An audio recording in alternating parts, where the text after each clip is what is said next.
I got up out of the bed and went down the stairs, and I turned to the living room, but I seen my daddy lying on the floor. His eyes were closed and there was lots of people in the room, but I couldn't really see the people in the room. I was just looking at my daddy.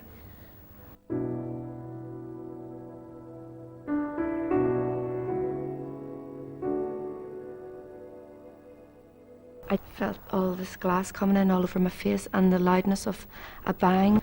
I looked at my dad and there was just blood everywhere, all over his whole face, body, and all over me. And I was just getting glimpses of him because of the glass. And I was calling his name and I was saying, "Daddy, Daddy."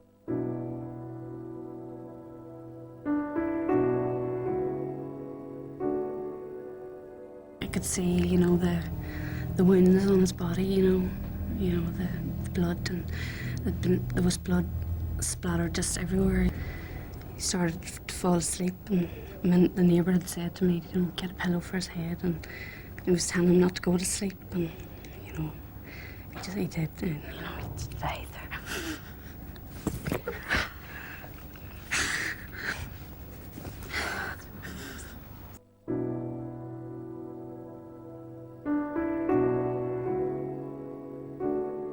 Well, devastated my family, to be honest.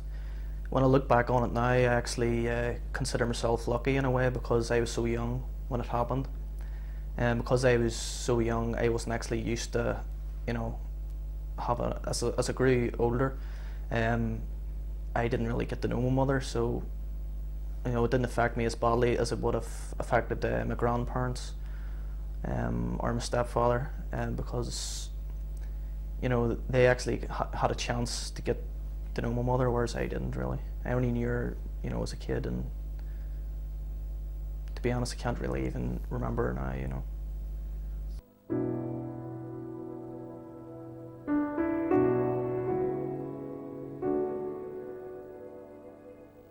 Collusion has been part of the six-county state since its creation.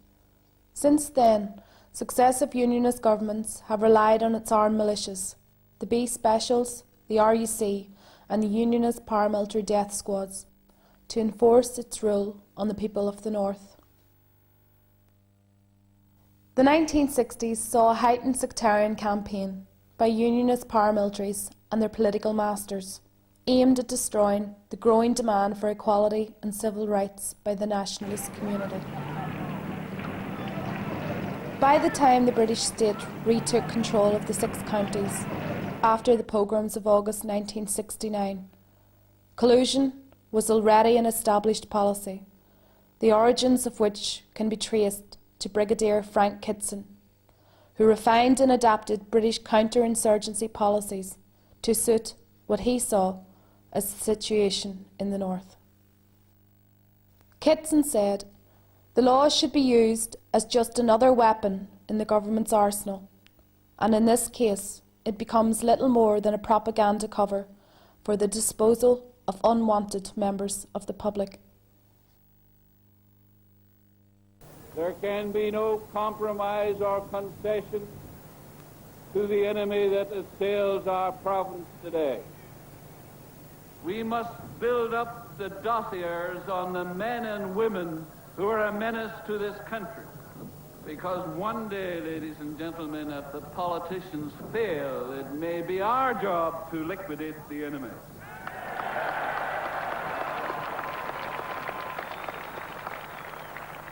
During the 1970s, some of the most horrific atrocities were carried out by unionist death squads under the control of British military intelligence. These included no-warning car bombs, random sectarian assassinations, many of which were carried out in the most brutal fashion. This murder campaign was deliberately sanctioned and aimed to terrorise the entire nationalist community into relinquishing their demands for an end to partition and for basic civil and human rights.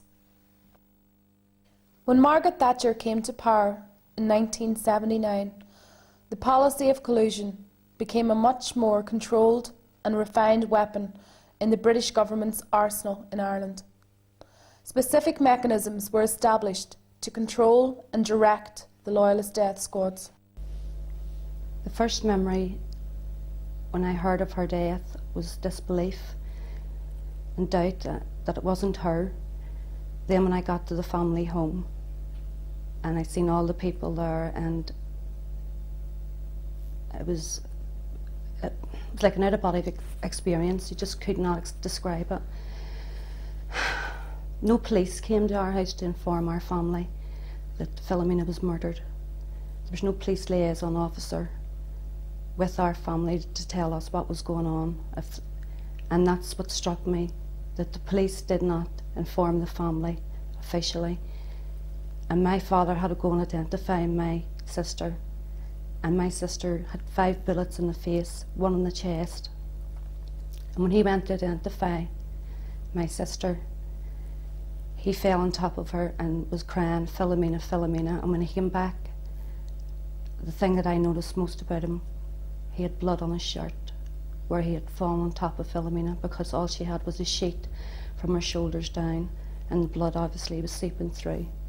I was in a neighbour's house next door to my granny's house, who minded me when my mother was at work, and I was just sitting playing away with her, and went out and looked out her window and just seen cars all over the street.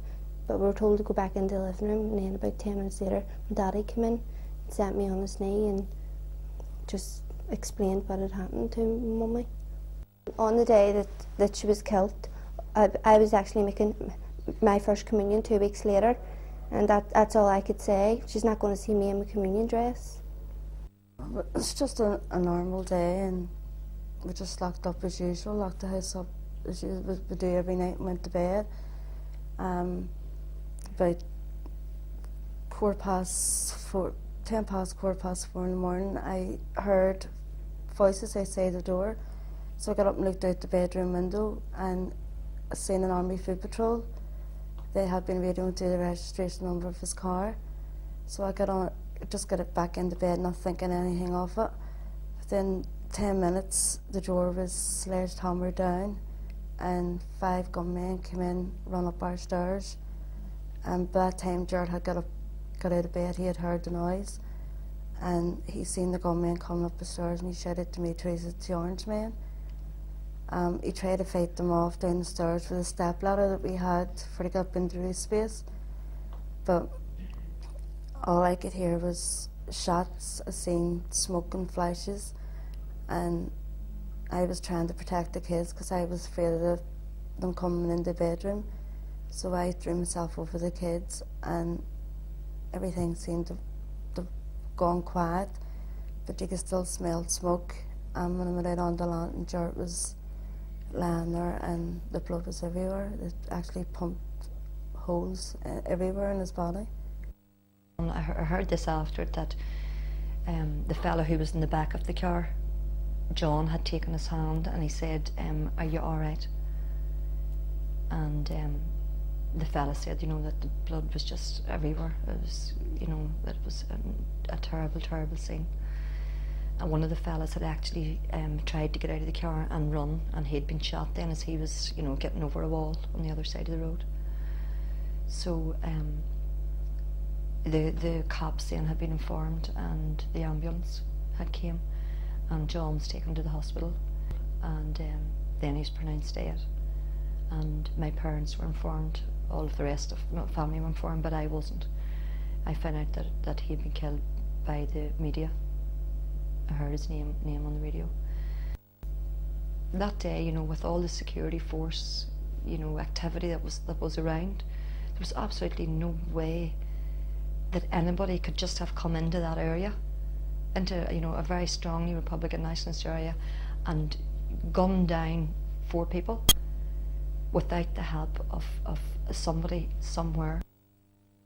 Central to the policy of collusion was Brian Nelson. Nelson was a British agent placed inside the UDA. He rose within its ranks and became their top intelligence officer.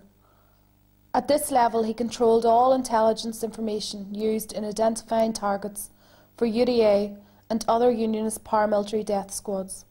Attempts were made on the lives of at least 80 people listed in Nelson's target files. 29 were shot dead